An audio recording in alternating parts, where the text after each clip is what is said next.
ముఖ్యంగా ఇజ్రాయెల్ అనేది చాలా పశ్చిమాసియా ఏదైతే మధ్య ఆసియా ప్రాంతంలో అమెరికాకి నమ్మిన బంటుగా అమెరికా యొక్క ప్రయోజనాలను నెరవేర్చడం కోసము ముఖ్యంగా ఇస్లామిక్ దేశాలు ఆయిల్ ఏదైతే పెద్ద ఎత్తున నిలువ ఉన్నటువంటి దేశాలపైన వీటన్నిటిని కంట్రోల్లో పెట్టి డైరెక్ట్గా అమెరికా యొక్క ఆదేశాలను అమలు చేసేటువంటి శక్తిగా ఇక్కడ ఇజ్రాయెల్ ఉంది.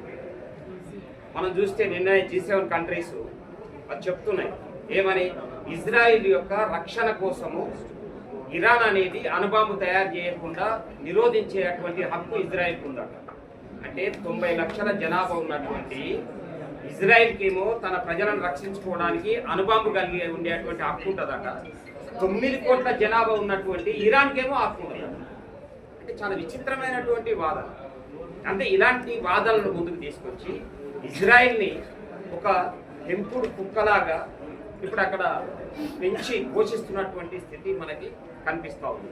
అందుకనే ఇప్పుడు ఈ పాలస్తీనా భూభాగాన్ని ఇప్పుడు మొత్తము మనకు ఒంటే టెంట్ కథలాగా ఉంది. పాలస్తీనాని క్రమంగా ఆక్రమించుకుంటూ ఇజ్రాయెల్ సెటిల్మెంట్స్ వేస్తారు. తెల్లారి వరకు ఒక సెటిల్మెంట్ ఉంటుంది, ఆ తర్వాత మళ్ళీ అంటే గెట్ లేదు దానికి. అంటే సరిహద్దు లేని దేశం ఇజ్రాయెల్. వాళ్ళు చెప్తున్నారు, వాళ్ళు దాన్ని ఓపెన్గా చెప్పుకుంటారు, మా దేశానికి సరిహద్దు లేదు అంటే ఇక దాన్ని ఆక్రమించుకుంటూ పోవడమే.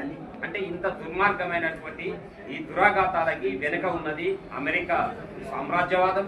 గతంలో బ్రిటన్ సామ్రాజ్యవాదం కూడా ఉంది, ఇప్పుడు అమెరికా సామ్రాజ్యవాదం.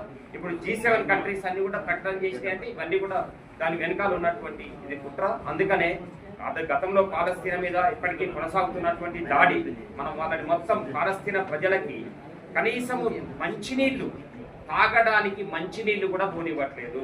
కిలోమీటర్ల కొద్ది ట్రక్కులు బయట నిలబడి ఉన్నాయి, వాళ్ళకి సాయం చేయడానికి రెడీగా ఉన్నాయి. బిస్కెట్లు పట్టుకొని, బట్టలు పట్టుకొని, కనీసము వాళ్ళని వారికి చేరుకోనివ్వట్లేదు. అంటే నీవేమో ఆయుధాలు అన్ని దేశాలకు సప్లై చేయొచ్చు, అందరినీ చంపుమని సప్లై చేయొచ్చు, కానీ మంచినీళ్ళు ఇచ్చి కనీసం మందునిచ్చి ఆహారం పెట్టి వాళ్ళని కాపాడతామంటే కనీసం లోపలికి వెళ్ళనియనటువంటి దుర్మార్గమైనటువంటి పద్ధతి ఇజ్రాయెల్ అనుసరిస్తూ ఉంది. దానికి అమెరికా మద్దతు ఇస్తుంది. ఈ దుర్మార్గాన్ని మనందరం కూడా ఖండించాల్సినటువంటి అవసరం ఉంది.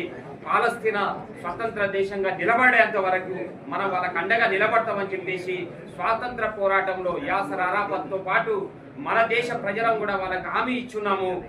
వాళ్ళు మన స్వాతంత్ర పోరాటానికి పాలస్తీనా కూడా మనకు మద్దతుగా నిలబడ్డది. కాబట్టి అలాంటి దేశానికి మనం అండగా నిలబడాల్సినటువంటి అవసరం ఉంది.